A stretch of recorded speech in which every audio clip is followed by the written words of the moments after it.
So uban ni ko ninyo maganda magpamahorong buntaga no.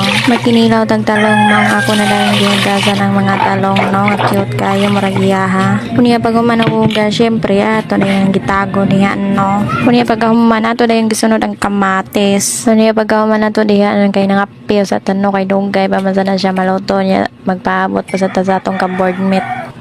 Kutaw, higop, kuwapan, do kaon. Kunya pag manatog mga pino ato sa dalang ipagkaon ng iyang pinalanggang anak kay makasaban niya tagmapas muna. Kunya pag humanato na nang ipaibabaw ang bahaw para mainit. Dayon nagtago na dayon kog sibuyas ug luya.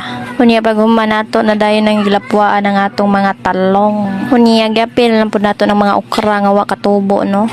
Pagkahuman ang arrange dayon ta sa atong mga hinugasan diha.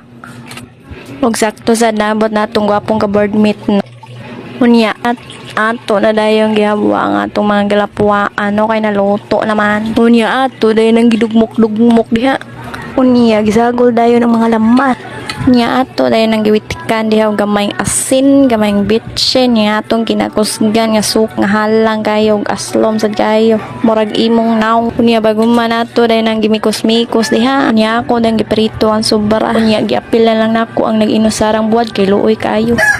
Ug tuara andam na para mangaon awang bata ready na kayo mukaon nangawhat na nagpanikad na ug naabot na di ang saging nga akong gipa-deliver ug samtang nagpaabot sa manghukaray di nagbayli sa di mis akong anak kadiyot kunya ang bata ni kaon og okra ug di naghugad na kay gutom na gyud kayo ang bata mangilog ng plato. Okay, paritong galong dodo suka kaon hungit kanon hungit bata momho kuha okra dodo sauce hungit kuha kinilaw talong hungit na sad kanon nya kuha na sad kinilaw talong kao kit buwad kunya pag humanawag kaon ko saging nya maora to salamat.